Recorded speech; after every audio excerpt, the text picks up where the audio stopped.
My name is Alex Spears, and I am the owner of Through the Decades Sports Cards and Gaming. We had a very limited budget for advertising, so we actually used a lot of guerrilla marketing.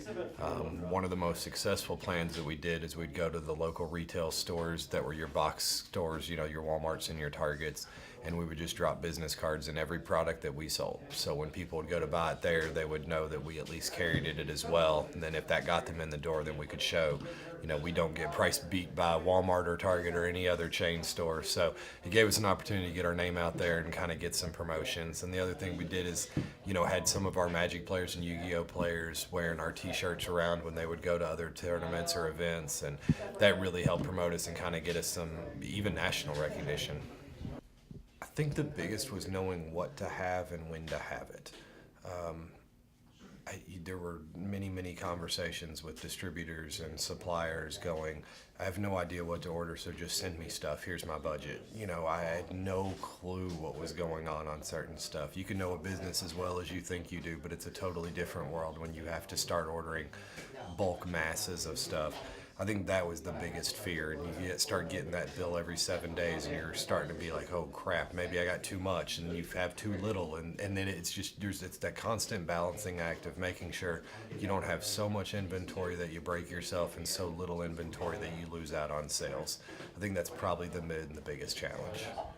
Pretty much what you said. Make sure you have a new inventory, make sure you keep it well stocked, make sure you have what everybody's looking for. And I think the most important thing that we kind of built this on is really flat out stealing from Walmart is sell more product but keep it cheaper, you know. So I think the key is we start them off with the right price, and then we keep them with customer service. You know, it's important to me that I know everybody by name. It's important that I remember what they look for, what they like, you know, little things, where they work, what they have in their family. You know, questions about those types of things are just as important. I kind of laugh around about with my friends, but I almost feel like a bartender sometime without the alcohol.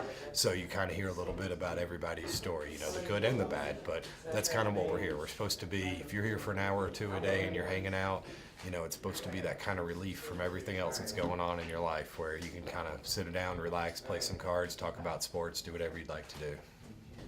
The tournaments are a little different. They're a little tougher, actually, because, you know, everybody's going to play what's convenient, close proximity. Price doesn't necessarily make as much of a difference, but I think it kind of goes into the first question of just making sure that you have great inventory. So if they do want to come and play in a tournament and they're short 3 or 4 cards to their deck, you know, we should be their one-stop shop. They should be able to find everything they're looking for in our inventory, no waiting, no hassle.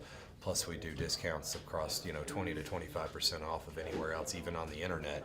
So we really just don't get beat. So that allows people and kind of keeps our tournaments going well, because of the fact that, you know, if you're going to buy your stuff here, you might as well sit and play here as well. I think it's just continuing down the same path. I think every day we have somebody new come in, or, you know, every week you'll have several new different people from either sports cards or the gaming aspect. And I think it's important that the most important thing for me to remember is 9 months ago, we weren't far from the noose tightening to being a more prominent, successful business already in Louisville. So, you know, I owe that to the players and I owe that to the community, and that's something that I don't want to forget. I want to make sure that I treat everybody the way I did the first day when I was desperate for any dollar that was spent, to when we're a little more settled in and established. But I think, again, the most important is just providing the space and service that we would like to, you know, and continue down the path of finding a larger space.